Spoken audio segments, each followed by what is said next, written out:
to look up. I'm glad you brought Sorry. your iconic item, Sam. Yeah, well, I gotta make a new yarn ball today, so you may not see much knitting. Do you have a new project, Sam? No, it's just a new yarn ball on the old project. Okay. So I have 2 more balls of yarn before I'm done. Very nice. Very nice. Okay. Well, we can just get started. Hi, everyone. Welcome. Let me share my screen and slideshow. You can see it, right? Yes. Yes. Fantastic. All right, cool. Welcome to Psi Beta. Welcome to our very last meeting. I can't believe it's the last meeting. And today we're going to be talking about a teacher scholar website.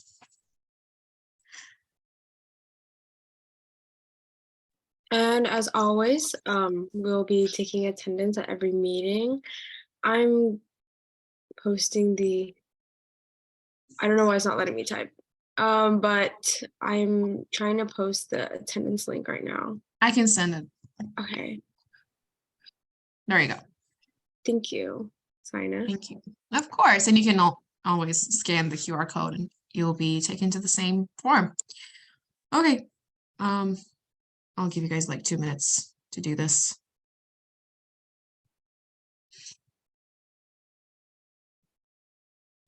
It's the last time we're doing attendance. Sad. Only can't for the believe it. semester though, right? I know, yeah. No, I we keep have hearing this Psi and Beta. I'm like, is Psi Beta over? No, no, While no. we're doing attendance, I'm giving the dog lunch because he's being very obstreperous. Oh, did you take him out? I sure did. Good. Okay. Are you guys good? I think everyone's good. Yeah. Okay, let's move on.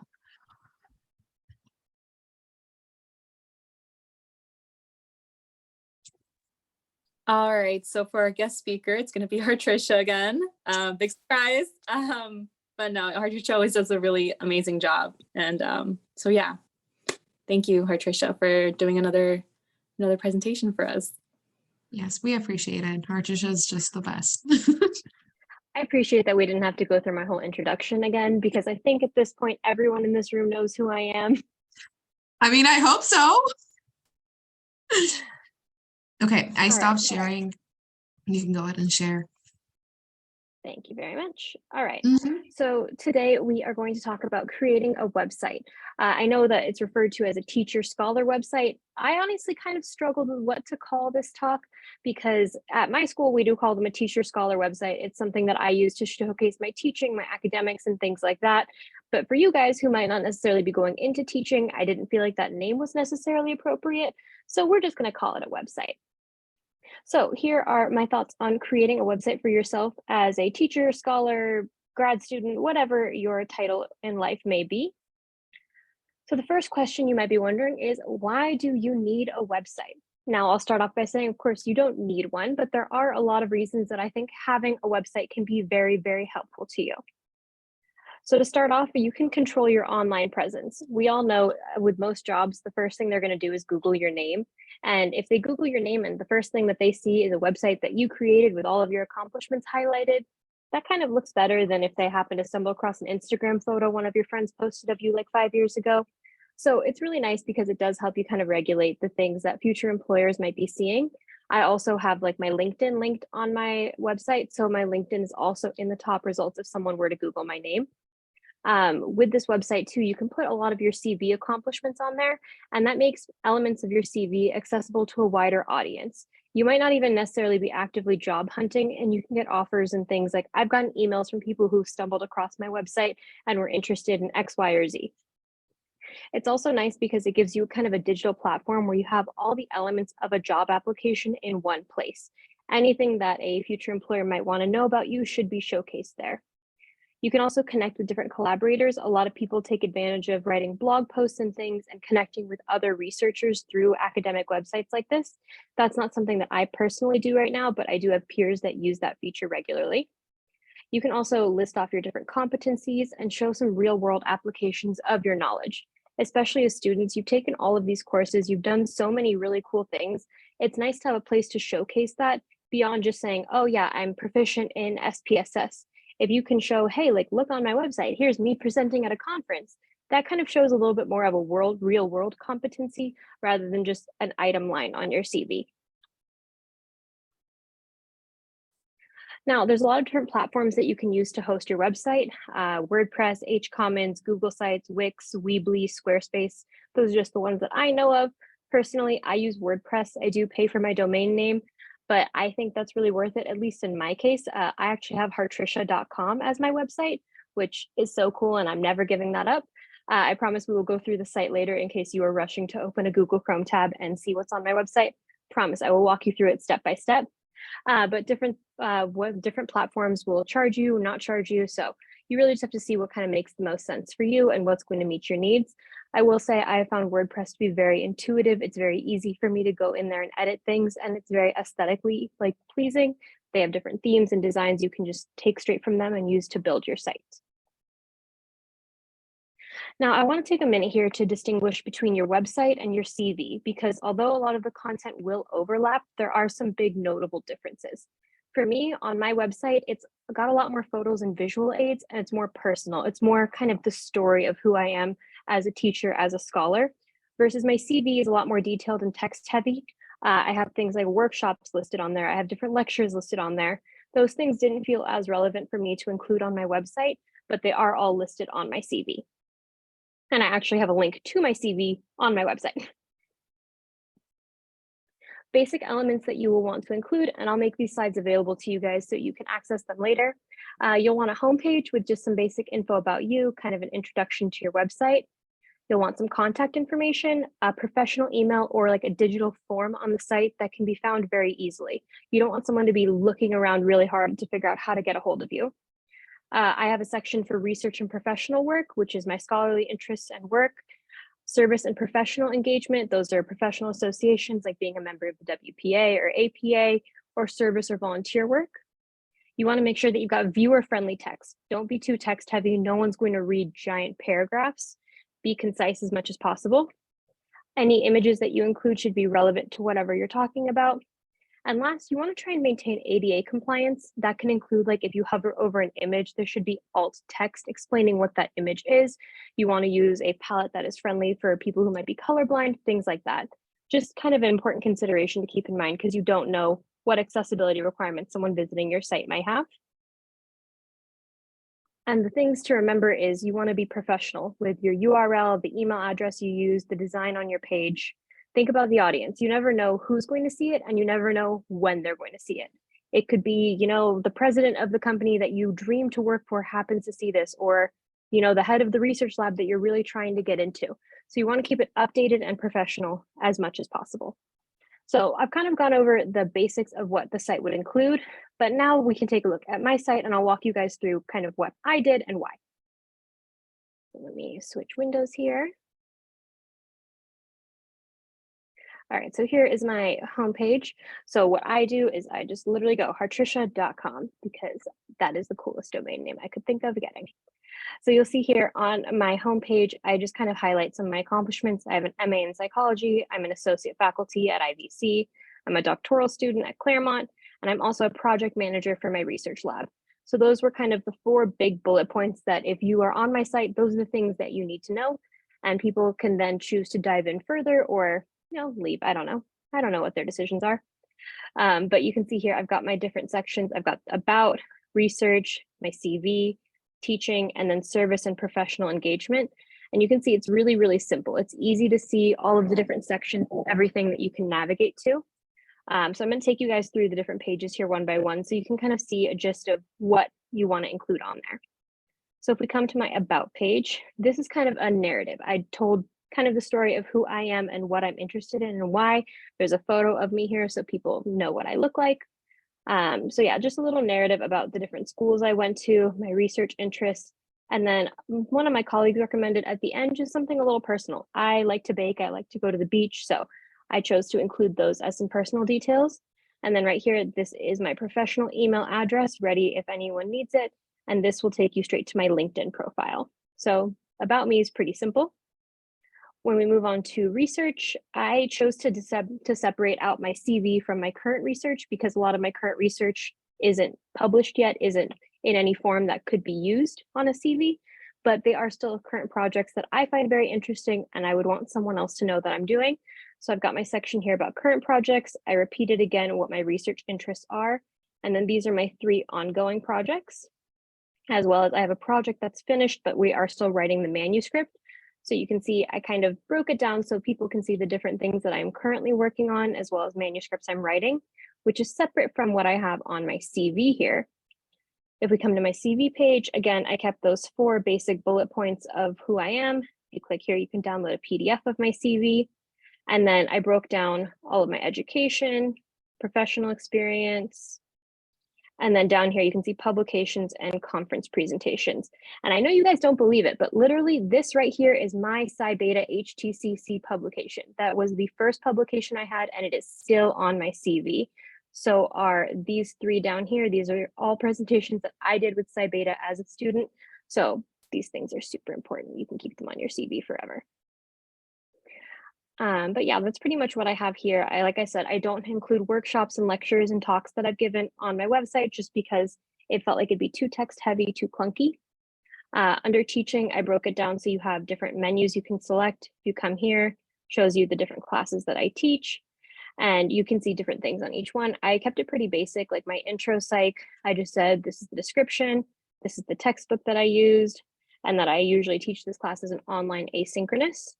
But then other ones, like my physio psych lab, I describe the course and I include a really lovely picture here of students dissecting a brain, just, for everyone to see all the fantastic work that gets done in that class. And I think it adds something here. Like I said, your images need to be useful. And I think seeing 2 students dissect a brain kind of shows that this class is really cool, that we're doing really interesting physiological psychology stuff. And then last one here, I've got my undergraduate research mentoring, which again, here's an action shot of me mentoring undergraduate research at WPA last year. This was definitely not posed and forced for us to take this picture. But, you can see like it gives a little bit more character, a little more personality to me on paper. Because if you're just reading these things on paper, great. But seeing the photos makes it just a little bit more engaging. And then the final section I have here is my service and professional engagement. These are the different committees that I'm part of, and then Psi Beta does count as a professional engagement for me, so I include here that I mentor you all through Psi Beta. But yeah, that's pretty much the gist of my website and the different elements to include. I did leave the end of this kind of open so we can talk about different elements. If you guys want to talk about how to build the site, we can get into the nitty-gritty. Just anyone have any questions or things that they specifically want us to dive into? If not, I'm just going to dive into building the site. I had one simple question, if possible. So for the domain name, once you choose a domain name, are you kind of stuck with it, or can you like change it? That's a great question. I don't know. I think I can change it at some point. Let's find out. Welcome settings. Okay, so I already own the domain, but it says I can buy another custom domain. I did pay in advance for a year, so maybe it won't let me change it for that reason. But I do think you can make another domain name. You just might have to pay for it for another year. Okay, thank you. Ryan? I have a question. Oh, sorry, Ryan, are you questioning too? Oh, you can go first. Go ahead. Okay, I'll go. I'm not familiar with ADA. What's ADA? ADA is related to disabilities, so you want to make sure that your website is accessible to those with different types of disabilities, whether it's, having alt text so someone who can't see the image can hear a description of what the image is, or like I said, maintaining a color palette that's friendly to people who might be colorblind. Those are the kinds of things that you're looking at. There is actually also a website that I want to say it's like compliancecheck.com or something like that, but I could be mistaken, that you can actually enter in things and it will tell you whether or not they are ADA compliant, which is really cool. Okay. Do you know if what is the recommended text, the colors, the size, etc., or ADA? I don't know off the top of my head, but I do know that there are guidelines for it you can find online. Okay, thank you. My question is, I have actually two websites already for two different endeavors over my life, one for art and one for writing coaching that I'm still currently doing and plan to continue to do throughout my while I'm getting my master's degree. So I'm wondering how, like, at what point in my education would you recommend a website if I'm going like a clinical route? At what point would that become important? And is there a problem with having these other websites out there if someone is searching for me? I don't think there's a problem with having multiple websites. It totally makes sense that you'd have different sites for different purposes. I do have like pages on like my research lab's website. We have pages with all of our different bios and things. So when you Google me, there are a variety of different things that will come up. I think having the website is important when you want to use it as like a digital portfolio of sorts. So on this site is where I have all of the different things that I want a potential employer to see from me. And so I very much treat it like a portfolio. As for when in your career you need it, it's up to you. I felt like for me, it was important to have it because I was starting to apply to full-time faculty positions. And I wanted to make sure that I had that ready in case at any point in the application process, someone decided to Google me. I wanted that all that information to be available to them. Okay, thank you. That's helpful. Any other questions, or should I just dive into the building side of the site? I have a question. Yes. You said you said what to include on the website. What are some things that you should not include on the website? Ooh, okay, that's a great question. I would say for me, I don't include my phone number, address, or any of those things that are on my CV just because I don't want to post that information on the internet. I also would say be cautious about including like non-relevant images. Don't treat this like a social media page because it's really not. It's supposed to be like a professional portfolio. And yeah, I mean, also make sure that you're obtaining consent for anything that you include. You guys laughed when you saw that picture of Sina, but I did formally ask Sina and Brittany for their permission to include those photos on my site. So you want to make sure anything you're doing that you have the appropriate permission from everyone. And yeah, just don't really treat it like a social media because it's not social media, it's professional. And when you're linking your CV, do you also have your phone number and address removed from that CV that's on your website? I do. I have a different version of my CV saved for my website where I remove my phone number and my address. The only thing available on there is my email, and that's the version that I upload. And then I have my own personal version that if I were applying to a job or something includes my address and phone number, and that's the one I would send to an employer. Great, thank you. And oh, I had another question. Who would be a good place to add Psi Beta on your website? For you guys, you could include it as in that same section that I did where we were looking at like service and professional memberships. Psi Beta is a professional membership. You are all members of it. So that's a great place to include it. Okay, thank you. Any other questions before I dive into the build side? I think All we're right. good. So let me reshare my screen here. All right, so here is basically where you'll be if you use WordPress. Like I said, I unfortunately don't have experience with other ones, so WordPress is going to be what we're focused on. So this is my homepage telling me who's viewed it, when people are viewing it. Most of these views are me, to be honest with you, but it's okay. You have the option of doing like blog posts, which is not something that I take advantage of, but you could easily use this feature here to add additional posts. What I take advantage of most is pages. So I have different pages for each of these different things, and I can build them here, and then I build the menus on the actual page. So for example, if we open up my service and professional engagement page, I have the option of like adding more columns and things. I can come down here, click on this plus sign, and it'll add what's called a block. So this right here is a 3-column block. So I have these 3 columns that'll stay parallel next to each other. I can add another block underneath if I want to add a blurb of text, if I want to add a photo or something like that. I just click on add block, and then there are different like preset options. If I click browse all, it'll open over here and it'll give me, you know, other types of things. Like if I wanted to add some music, if I wanted to add video. So those are all the different things that I can add there. In this case, I don't actually need to add a block, so I'm going to close that. And then this menu I have built on each individual page, but once you build it once, you can actually copy and paste it to other pages. So this block right here, I have set to be at the top of every page of my site. And you can see like under these, you can click and change all these different hyperlinks, but I went through a lot of work to set up the hyperlinks, so we're not going to change them. It's very easy though. If you just click on it, you see this little link. So right here, I have it linked to the introductory psychology page of my website, or you could link it to something else if you needed to link it to something else. Let's see. I The have a hardest question. page. Yeah.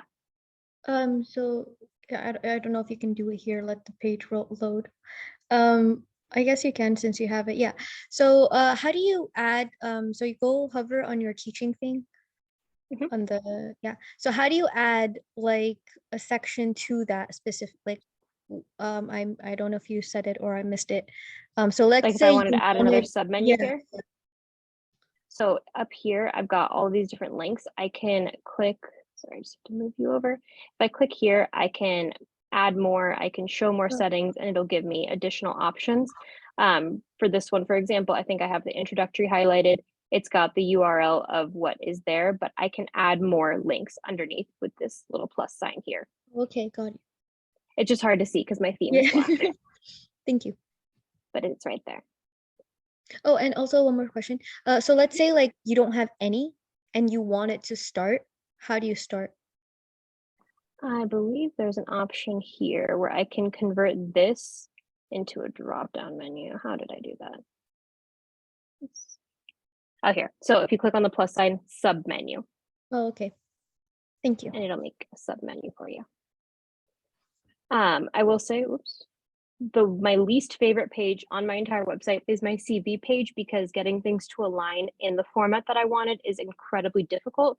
So like you can see, I tried to do alternating like black and pink boxes for different categories, but some of these things just don't work, and no one is judging you on perfection. They are probably just going to be impressed that you have something at all. So keep that in mind as you are doing these things. Does anyone have any other questions, or should I just keep going through the different building options? All right, we're just going to keep going then. So here on if you click on the teaching page at the top of my website, this right here, without clicking on anything from the sub menu, it'll bring you to this. And I did the same thing here where I built these buttons that are also links to those different pages. It's a similar process where you can just click on it and then add a link and it's linked directly to that. I can also ask it to open in a new tab, but that felt kind of excessive to me, so we didn't do that.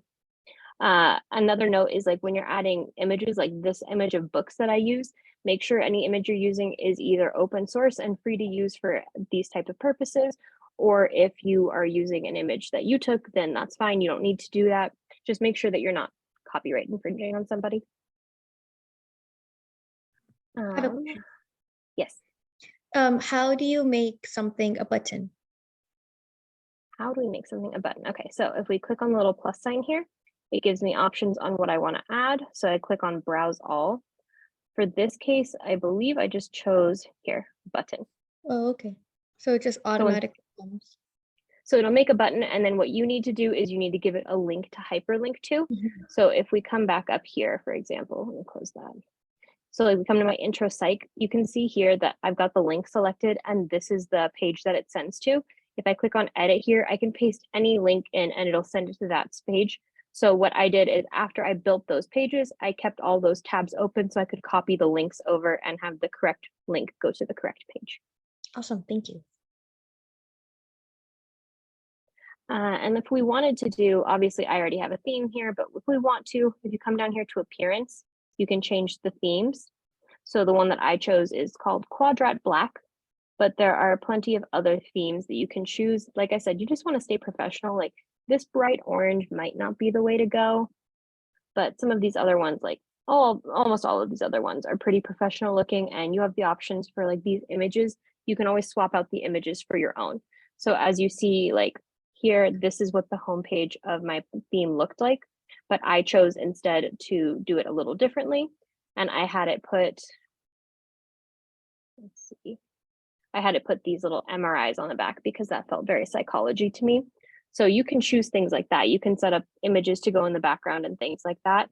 I personally don't have a site title or tagline just because it's my personal website and I don't have an idea of what tagline I would want to use. And then it has a search option as well. So if someone wants to find out something specific, they can search it right here. And it's really cool because WordPress will give you all these different options, like whatever things you want to add on. You have all these different options for what to add. So like the contact, I included it already elsewhere, but like I was saying in my presentation, if you want to include a contact form, you can just include this pre-built one that WordPress already did.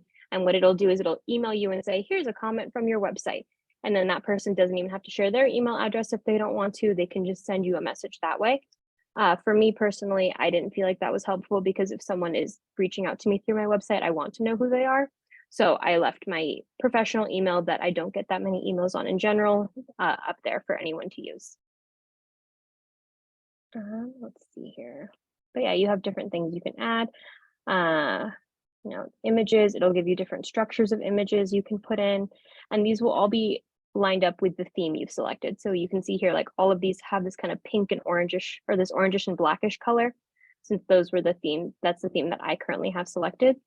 And then there's also different blocks you can add where it would, instead of giving you, like here we see that these are already pre-designed layouts, that entire block has been built for you. But if you wanted to do it a little more personal, instead of using their pre-built, then you can come here to the blocks and you can just choose the things that you want to add individually. So like if you want an image with text next to it, you can do it this way, or you could use the patterns function and put in, you know, an image with the captions, like how they have it preset up here. But with this, I feel like it's a little more limiting because you're stuck to whatever grid or other design they've created, while I kind of wanted the creative liberty of being able to line things up however I wanted to. I'll pause there if anyone has questions or if there's something you want me to dive into more. I have a question. You can go sign up.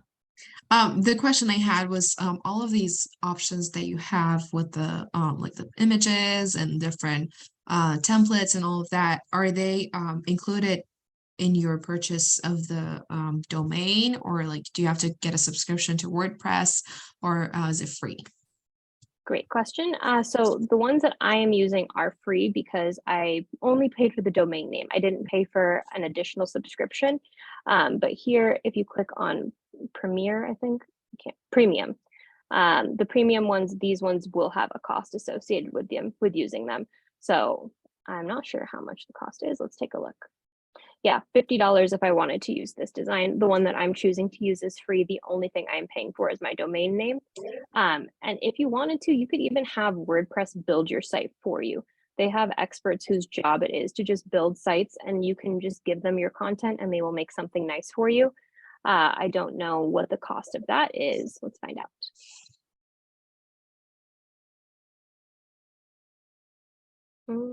Okay. I think I it'll can't be a find out. while. I would have to fill out too much information, but yeah, so that's not free. But the domain names are not super expensive. So for me, that was all I chose to pay for. Okay, thank you. Oh, I have another question. How long did it take to make this website? I had to do it for an assignment for one of my classes, so I had the hours to spend, but I would say I've spent at least 16 hours building this site from scratch. And it's the hard part isn't even the initial building of it. The hard part is keeping it up to date and maintaining it. So anytime I open my CV and add another conference presentation or something, I have to go to my website and then make sure that the CV version I have there is correct and that any relevant information on my site has also been updated. So for example, I became a project manager for my research lab, and I had to go first on LinkedIn and update my status there. Then I went on my CV and updated that. Then I went on my website and updated that. So it becomes kind of a process, but it's a fun process. It's cool to like keep track of your own achievements this way too. Okay, thank you. I have a question. Mhm. So it was back to like one of your pages where you have the search button. So is the search button part of I don't remember the two categories. One was called block. What was the other one called? Yeah, give me one sec. Let me open that back up because that was on my homepage. So to get to my homepage, I have to go to Appearance and then Editor. And for some reason, that is the only way I can find my homepage. Maybe that's just me. But this search bar was it's a piece. It's not a full completed block. I just wanted the search bar piece. What we have here is 3 columns. So here is where the site title is. And then this is actually my LinkedIn. This is where I've got a menu page. And then the third column, I just put in the search bar. So yeah, my question is, where do you find the search bar to place it? So I can just click on the little plus sign and click search. And then it'll give me, do I want this footer with that? Do I want the footer search block? I think I just picked a basic, just search, Yeah. but it's cool. This has so many features like built into it that I didn't even realize it had. So you don't have to make your own search. You just click search and it'll give you some. Yeah, that is definitely way easier than I expected. So by that definition, basically you can just search anything in that bar instead of looking for it. Yep. What else do we want to look for? Give me an item. I'm totally blanking right now. We can go to browse all and then you can just see here, like here's all the different things it has. But there'll be more than just that because the search is a subcategory under one of these other things. The other thing I like that WordPress does is you can have a coming soon page. So if I don't want to publish a page that I've been working on, I can have it labeled as coming soon. And then WordPress will send the person to like, this site is coming soon, or this page is coming soon. So then I can hold the place for it on my site without having to have it ready to publish. That's so perfect. Thank you.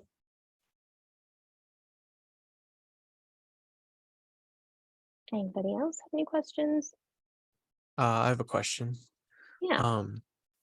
So you use WordPress, Mhm. but like, and then you showed us a list of other websites, website making websites. Have you tried any of those, and would you recommend other ones?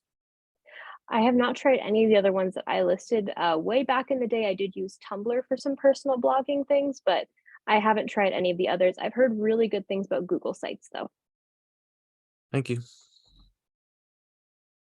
And I've used Weebly, and that's very easy as well.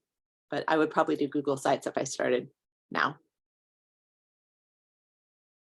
Yeah, for me, I just felt like I wanted to use WordPress because I wanted a professional looking website and I wanted my own domain name. And I really like just the amount of control that I have over every individual element of my web page through WordPress. But that's just a personal preference and it's what was taught to me. So it's easier to do something that someone teaches you rather than figure out something else on your own.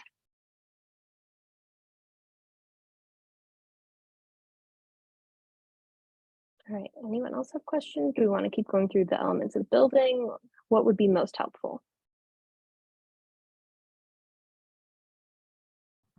I think going through the elements would be helpful. Thank you, Shireen. I appreciate the answer. Okay, so let's see, which other ones have interesting buttons and things? Well, we can go to the About Me because that one is an important page that you should all have on yours. With things like the LinkedIn link, it's super easy because you just have to put in literally a LinkedIn link and then it'll be able to take you through when you are on the actual website. Clicking on this will take you to my LinkedIn. I did the same thing here, like I was saying, with multiple columns. So I have one column here that has my photo, my email, and my LinkedIn. And then I have another column here that has my little bio.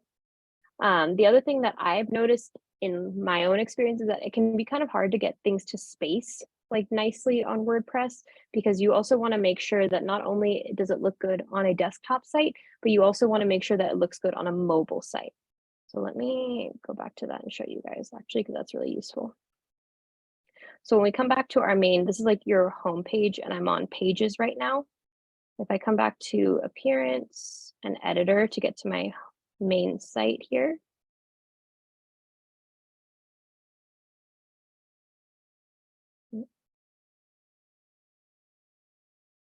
So on my main page, you can see like I've been saying all of the different stuff, but then there are also options up here. You can have an index if you want. Like I said, I don't use this for blog posts and the index is for blog posts. So that's something that is an option that I don't use. What was I about to show you guys? I completely blanked. The different displays like on the phone or the computer. Yes, thank you. Okay, where did that go?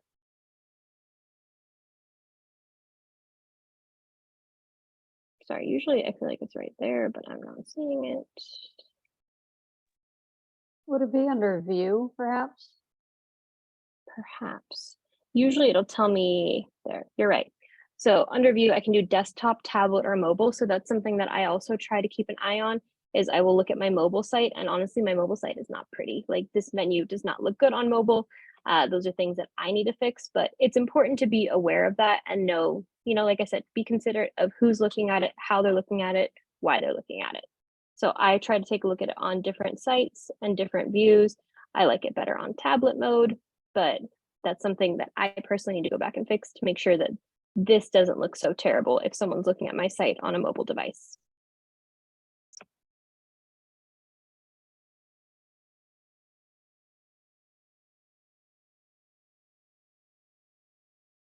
There's also ways that you can collaborate with different users. So like Jerry has the Psi Beta website that he's in charge of, and he can assign other people to be able to collaborate and use their sites. So if you, for some reason, let's say you're in a research group and you want to have an entire website that you can all access, or you're in a lab or something, this is a great way to do it, where you can have additional users added to your website, and then you can all make edits and changes, and it's easier than just one person shouldering all the burden.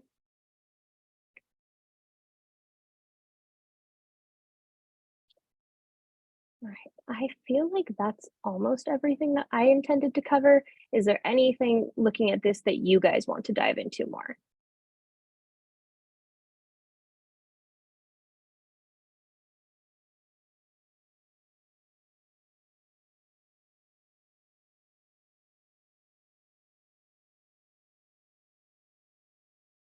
I don't even know what some of these buttons do. I've never clicked on Jetpack.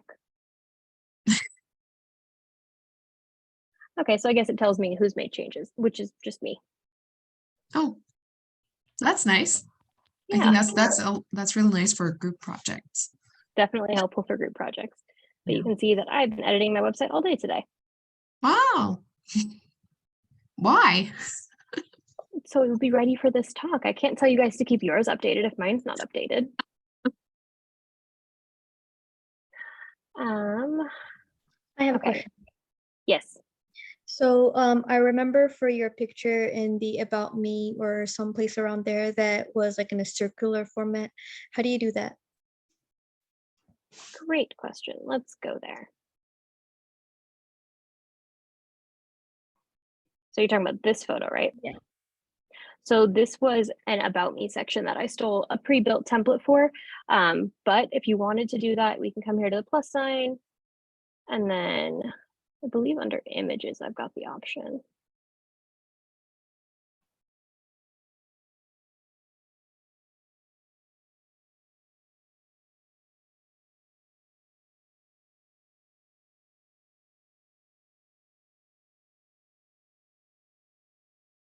Okay, there's a way to do it in here. So the other thing that's really cool is that WordPress will keep a library of all the things you've uploaded. So here in my media library, you can see different things that I was using and looking at. So if we wanted to put this image, let's say, it already came out as a circle because I clicked on rounding the edges. Where did that go? I think it was under the picture itself you clicked. Like the picture, the very first icon, I mean. There you Yeah. go. That's how. Okay, great. Thank you. So simple. And then the other thing you guys want to do is if you update it, make sure you click update to save your changes. In this case, I don't want to save any changes I've made, so I'm just going to navigate away from it.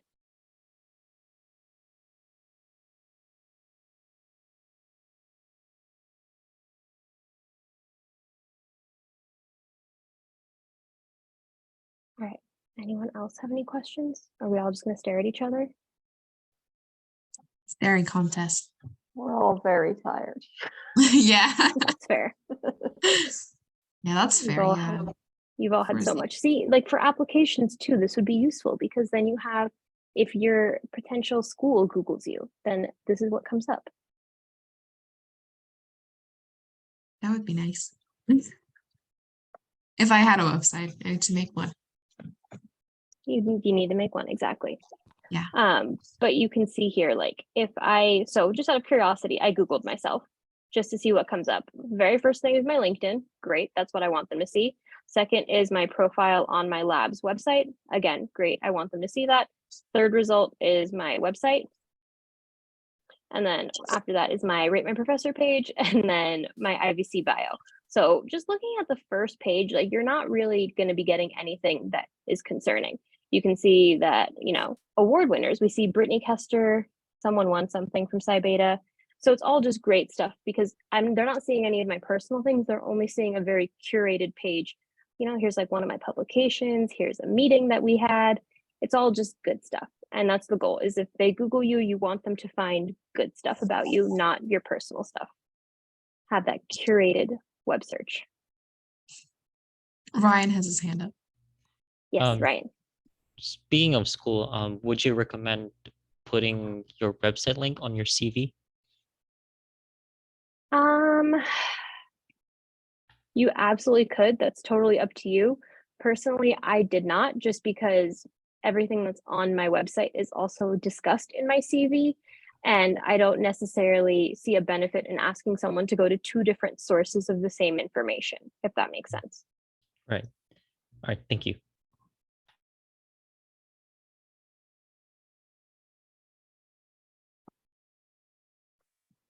All right. So that was everything that I had prepared.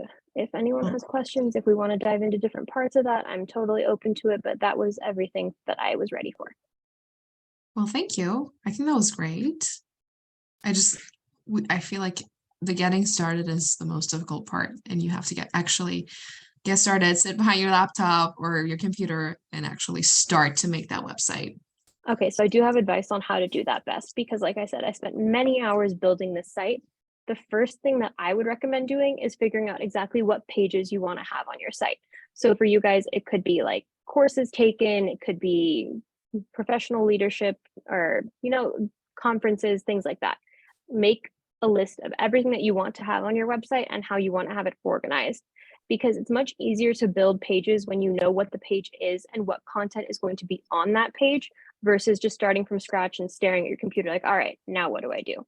So what I did was I made the sections where I said, okay, CV. In my CV, I'm going to have these sections. All right, courses taught. I've taught this course, that course, that course, that course. And I listed all of that out. And then I actually went through on a Word document and wrote out every single thing that was going to be added to my website. And then at the end, I split screened that Word document with my website, and I copy and pasted things over, which made it much, much easier because I wasn't trying to figure things out and design them at the same time. That's good advice. Thank you. Okay. Does anyone else have any questions? No? Okay. I think we're all good then. Oh, How ahead. often do you find yourself like I know you said like you use WordPress and that you pay for it, and so I figure it's pretty useful, but like how often are you asking like telling people, oh, can you like look up my website, or like how often does like something like that come up? Not often, to be quite honest with you. I made this website for a class that I was taking last spring, and I've had it online since then. I'm not joking when I say most of the hits to the site are me looking at it myself to see what it looks like. But there's a big caveat with that I really like having control of my online presence. So for me, it's worth it to pay for it, just so that I know that when someone Googles me, they're only coming across results that I want them to see, and they can come across a very curated page of all the different accomplishments I have. And to me, it's kind of a step above having a LinkedIn, because on LinkedIn, people will come across you, they'll look at your profile, maybe they'll request you, but it doesn't have all of my accomplishments. I don't list every conference I've been to on my LinkedIn. I haven't listed every class I've taught on my LinkedIn. So now, as I'm trying to get a full-time faculty position, full-time faculty positions are hard to get by. And I know that having a place where I'm showcasing all of these courses I've taught, a place where I'm saying, yeah, like, look, I'm in undergraduate research. Here's me and my undergrads doing research together. I think it gives more of a narrative, and it's much more personal than a CV. It shows that, hey, like, I'm a person doing these things. And I really think it adds more weight to your accomplishments because you're giving that narrative and that story with it. That makes sense. Also, thank I you could for be way off about that. It's just how I feel. I get that. Also, thank you for sharing with us everything you have. I honestly have like 10,000 questions, but I just went up and looked up Google sites, and I honestly just want to play around with it. So thank you for giving me something to do over winter break. Yeah. I mean, if you want things to do, I can give you homework over winter break. Like, that's not a Oh, problem. I have plenty of reading to do for psych classes coming up, so I'm good. But I'll reach out if I need something. Of course. And you guys, my site is open. Anyone can access it. So feel free to use that as a template to give yourself ideas for what to include on yours. Also, if you just Google like teacher scholar website, a bunch of them are going to come up. A lot of people make these kinds of sites and everyone does it a little differently. So maybe something about my style didn't work for you, but maybe you can find a website that does have a style that works for you. I don't want to grade more lab reports, guys, please. It's okay. You can use me. I'll help you out. Okay. Are there any more questions? No? I will hang out after too if you guys think of something. Yeah, we're all gonna be here after. Okay, well, if that's it, thank you so much, Hartrisha, again for being here and presenting. It means so much, and you are just so amazing, and we're so lucky to have you. So thank you for being here. Thank you. Okay, give me 1 second. I'm gonna share my screen again before we dive into the mental health segment. We have some other things. Oh, hold on. Maybe 1 second. I don't know what I'm doing. My laptop's going crazy today for some reason. Okay. Here we go. Okay, Shireen, take it away. Okay, well, you guys, as you know, we have another volunteering event happening tomorrow. It is going to be at the it's the same retirement place that was held last time at Orange. That is the location. This QR is just to fill out the form if you are going to be joining in. If you're uncertain and you might just want to join in last minute, you're able to do that as well. The main purpose of signing in is just so I can tell the lady beforehand, but also in case you guys need to carpool, we'll be able to arrange that for you. Another thing that we're doing tomorrow is a part of our fundraiser at Seven Leaves. So the people who are interested in joining the gift wrapping, which I completely forgot to tell you what the event actually is. So basically what's going to be happening is at the retirement home, what they do on a yearly basis apparently is during Christmas time, they purchase a bunch of different presents, and our job is to wrap those presents, and they already have the materials and everything there, so you guys can just kind of choose which ones you like, and it doesn't have to be as fancy as the picture I displayed. It was just going good with the colors. But you guys can just wrap it. You can do teamwork, and then basically what they do is they take the gifts, and then the people who come visit their families at the retirement home, they purchase the gifts for one another and stuff like that. But basically our job is to just wrap the presents. It's going to be starting from 11:30 to 2:30. You don't necessarily have to be there the whole entire time. So if you can come later, or if you have to leave earlier, that's completely fine. Something that is also an option is if a couple of you guys do decide to come join the volunteering event, after the event, we can all just go to the fundraising at Seven Leaves and just have a group bonding time. Although the fundraising is available from 8 a.m. to 11 p.m. So if you don't want to join us, then that's fine. You can go to it whenever you're available. If there's any questions, please let me know. And yeah, that's pretty much it. Thank you. All right. And then after this, we have another volunteering event. This one is going to be on December 11th. This is, I believe it's going to be our very last event for Psi Beta for this semester. We're going to the animal shelter, and we're helping them with their pet adoption fundraiser. It's going to be in Irvine. It's really, really close to IVC.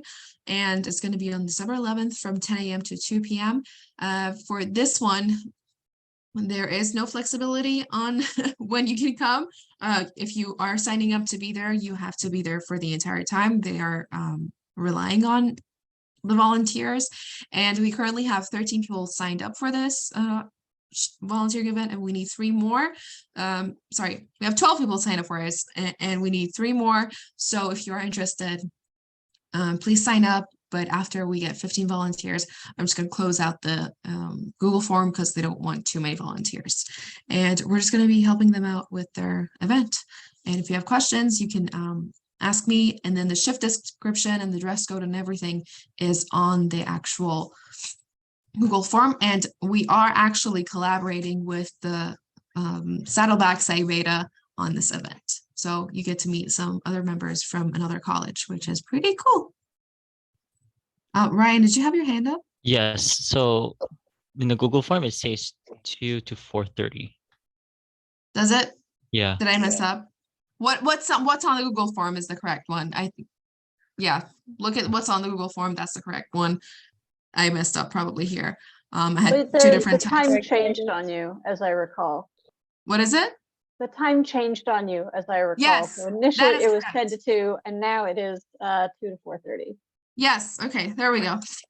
Sorry, I've had to deal with so many different times. Yes, it's going to be from 2 to 4:30. Thank you for reminding me. Yeah, the time has changed. So if you can't make it, if you've RSVP'd and you can't make it, let me know so I can take your response out of the form. But that's that for this event. I want to ask you a question to clarify. So you said 15 volunteers, 3 more needed. Is that like a max occupancy, or could it be like more? Yeah. Originally it was 20 volunteers, but when I told them that we have like 12 people already, she asked me to max it at 15 because they don't want to have too many volunteers who are, are going to be there and not going to have enough things to do. So that's it. All right. Any other questions? This is a fun one if you like animals, which I love. So I'm excited for this one. Okay, moving on. All right, so tomorrow, Saturday, December 3rd, from 8 a.m. to 11 p.m., we're gonna have our 7 Leaves fundraiser. And if you love 7 Leaves like I do, this is just a perfect excuse to go get yourself 7 Leaves and support Psi Beta. And 20% of the total purchase will go to us. And when you arrive at 7 Leaves, which is located on Jeffrey, the address is on the slide. Be sure to show the cashier the flyer on our Discord, or you could either like print it or show it on your phone. I think is easiest. I will also be linking the flyer to the chat right now. So you could just like save it on your phone right now. Thanks, Valerie. Yes, please come support us. The more money we get, the better events and stuff we're going to have. So please support your club. And we are appreciative. And I'm really excited for this one because I love boba. And again, like Valerie said, it's an excuse to go get boba. But 20% of the money goes to Psi Beta, which is pretty nice. Okay, now it's time for the mental health segment. I'm going to stop sharing. And Sam, what are you talking about today? I feel like I've been asked this about 1,000 times. Today I'm talking about gratitude. Yay, we're going to be talking about gratitude. It's become a joke now. Every time I ask Sam, what are you going to be talking about on this meeting? So here it is, finally. Right. Have I got the ability to share? I do have. Yes.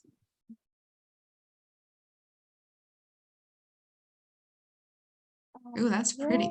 Yeah, I really liked this. Okay.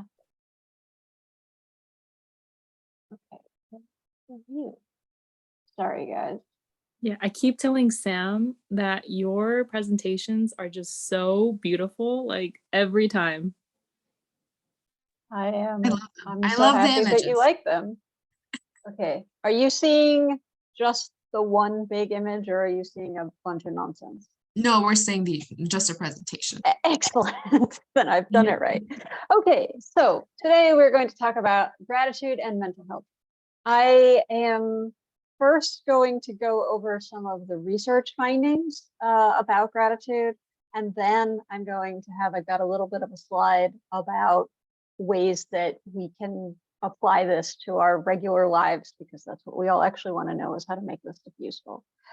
As a note, I picked this particular topic for this particular meeting because there are like 70 holidays between November and January around the world. And although not all of them actually have anything to do with the winter solstice, which is the one that I celebrate, a lot of them do have themes of togetherness and family and, you know, kind of sticking together and gratitude. So I figured it was very topical.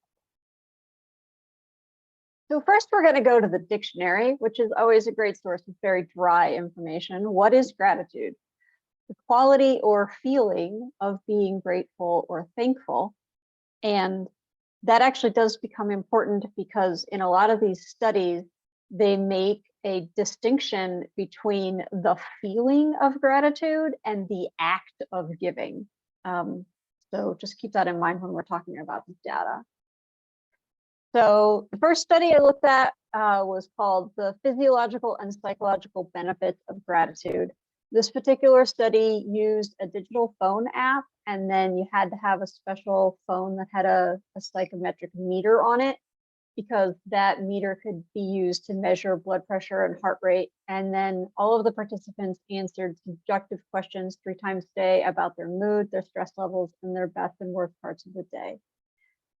As part of the study, participants answered questions about their levels of gratitude and optimism using previously published measures, which are in the paper, which is linked at the end. And it wasn't an experiment. It was just a correlational study, but it was discovered that higher levels of gratitude predicted lower heart rate and blood pressure, better sleep quality, lower stress frequency, and just in general, greater feelings of appreciation. The next study I read about was gratefulness and the subjective idea of well-being. So participants in this took 2 surveys, a pre-test and a post-test. They completed psychological scales measuring gratefulness, social connectedness, presence of meaning in life, life satisfaction, positive affect, and happiness. And over the course of 3 months, the results showed that gratefulness is positively correlated with social connectedness and presence of meaning in life. And in turn, these 2 things are positively correlated with subjective well-being. So while gratitude itself isn't a direct measure of subjective well-being, it leads to the things that lead to subjective well-being. So it's kind of a 2-step process there. Then this one was actually an experiment. So it was whether or not gratitude fosters life satisfaction and improvement of motivation in youth. So one thing that is known is that as the course of the school year goes, students start the school year optimistic, ready to go. Here we are. And then over the course of the school year, those drop naturally. Like people get tired. We're all doing it right now. We have exams and the like. So in this case, the participants were 9th and 10th grade students in American high schools. A fun fact about this study is that initially they were hoping to get maybe 100 participants, but there was so much interest when they started, both within the student populations and the teachers, that they ended up with over 1,000 participants. So this is very robust data. The control group was asked to spend 5 minutes a week for 4 weeks writing a list of their daily activities. The experimental group was asked for the same 5 minutes a day for every 4 weeks to write a thank you letter to either someone who helped them with their help, with their academics, or someone who did something kind for them. Like this was not like it was note, you know, it's 5 minutes, you write a note. But the students in the experimental group scored higher on measures of life satisfaction and motivation over the course of 3 months than those in the control group. And also, this wasn't included in the initial question, but they did happen to ask the students in both groups like how their motivation for doing their schoolwork was. And the students in the experimental group maintained their motivation from earlier in the semester well into the semester. So gratitude is good for your schoolwork, guys. So let's talk about practical ways to focus on gratitude now. It does seem kind of hokey. You know, if you're feeling depressed, you're going to be, Sam, this is the most ridiculous thing in the world. But these are things that are known to work. You can literally keep a gratitude journal. A lot of people do, but it also doesn't necessarily need to be written down. Like if you want to just take 5 minutes out of your day and be like, these are the things that I am thankful for. These are the things for which I am grateful. It can be a huge mood lift. Another thing, I didn't include it because it was difficult to interpret the data, but there was a study that I read about people in long-term relationships having higher relationship satisfaction when their partners said thank you when they did things for them. So express your gratitude when it is appropriate. It will make you feel better. It will make the other person feel better.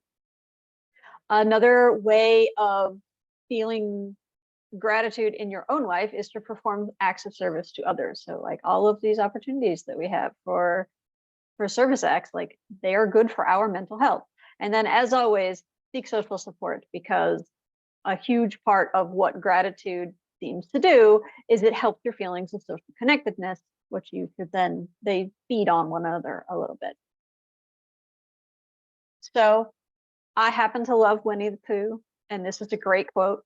Piglet noticed that even though he had a very small heart, it could hold a rather large amount of gratitude. So I love Piglet. He's a very small animal, and I love very small animals. Here are our works cited. I actually ended up with more sources than usual, so there are 2 of them this time. And there we go.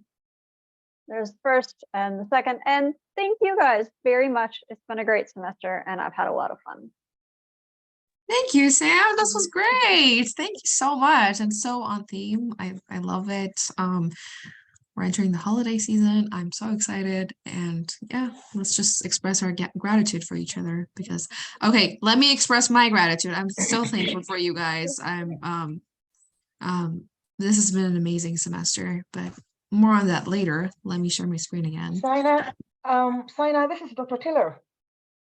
Sorry? This is Dr. Tiller. I want to say something before you guys wrap things up. Yes, absolutely. Thank you for being here. Well, I'm hoping to see some of you guys in person soon, hopefully in the spring. The meeting's going to be in person, but I want to say first to Hartrisha for the presentation. You guys are very lucky to have her to be able to present all of this as she's learning things, she's sharing it with you. So it's really wonderful, and for her to be a source of support, it's really great. So Hartrisha, thank you very much. You've been our face this semester, and really appreciate it that you're able to give them support. And I've enjoyed the way you guys have run the meetings, the time I've been able to come. You guys are wonderful. I mean, it's incredible that at your age you are doing all of these great things. It's just amazing, just amazing. And Sam, thank you very much. I try to catch your mental health presentations. You are just so calm the way you present things. Thank you for the research that you do, and I want to express my gratitude to all of you, and very proud of you guys the way where you are. You are in a great place in your life, so continue with things you're doing, and if you need help, always reach out. Have a good holiday.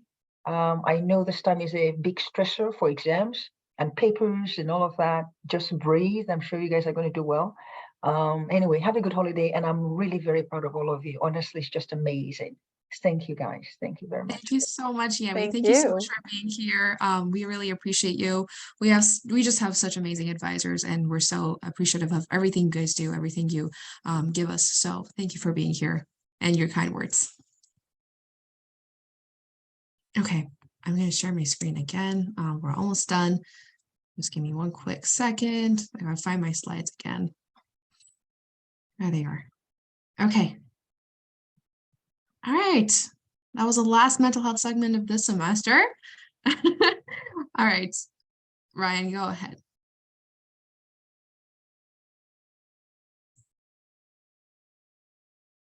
Oh, you're muted. Thank you. You can connect with us through Instagram, Psi Beta IVC, search it up. There's also Facebook as well, the Discord channel, and of course, if you wish to email the president, you can. There's a email address below. Thank you. Yes. All right. And this is the last thing I have up here. I want to thank each and every one of you for being here, for just, you know, being a part of Psi Beta. We have such a great group, and I'm so proud to be just a part of this and be able to lead you guys and call you guys, you know, my peers and my friends. And I'm just so thankful for this amazing semester. So thankful for my team. You guys are fantastic. You guys are my rocks. And yeah, I just wanted to thank all of you. And I hope you guys have a beautiful rest of your semester. Good luck with your exams. Please come join us for our events. And yeah, happy at the end of Psi Beta, I guess, the end of Psi Beta for this semester. So thanks, guys. Have a beautiful day. Have a beautiful semester. And we are done, but I'm going to hang out. And if you have questions, I'm right here.